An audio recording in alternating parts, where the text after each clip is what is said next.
Daylight savings time! This one is so exciting. Spring ahead daylight savings time that we in the United States experience in March because it means that we get extra daylight hours. Winter is done, spring and summer are coming. However, you're here because you're nervous about how it's going to affect your child's sleep, and I'm here to say, don't worry about it, we will figure it out together. My name is Sarah Bossio, and I am the owner and pediatric sleep expert of Your Zen Baby Sleep. Over the past several years, I have helped over 400 families stop searching and start sleeping. Let me help you get sleep on track through daylight savings time.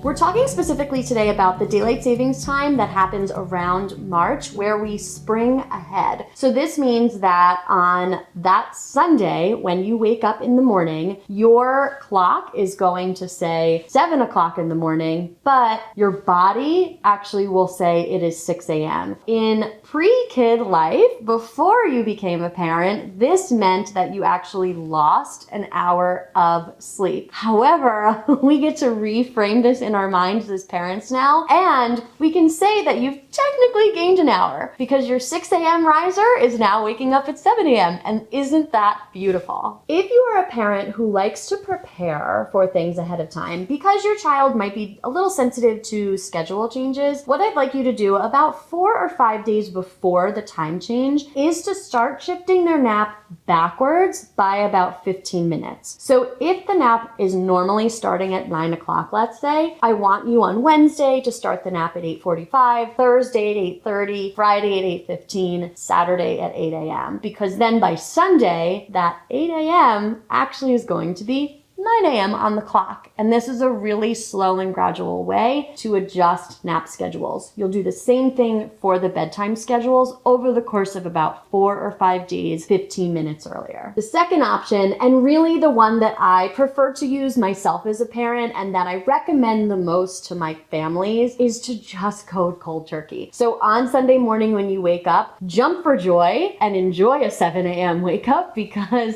you're probably used to something much earlier than that, and then just look at your clock and use that as your guide going forward. So on Sunday, if the nap is normally scheduled for 9 a.m., on Sunday, put them down at 9. Their body is gonna say 8, but they will adjust. If your bedtime is normally 7:30 p.m., put them down at 7:30 p.m. Their body is gonna say it's 6:30, but they will adjust. What science tells us is that for every hour of a time difference, it takes about a day to adjust. So I normally see that for kids, it takes a little bit longer than that, so we may not see them completely smoothed out and back to their old schedule until about the Tuesday or Wednesday after the time change. But this happens in adults too, right? It's just a wonky thing to have to deal with. So cold turkey is my best practice recommendation for families dealing with the spring forward daylight savings time change. If your sleep is really off and daylight savings time has made it worse and this video hasn't really helped with the schedule adjustments, you might need more personalized attention to get your sleep on track. So head over to my website to learn more about how I help families and work with them one-on-one to stop searching and start sleeping. If you found this video helpful, go ahead and click the like button. Be sure to subscribe to my channel to stay up to date on all of the latest baby, toddler, and preschool sleep content. And be sure to turn on notifications so you can be the first to know when I publish my weekly sleep tip video. From my living room to yours,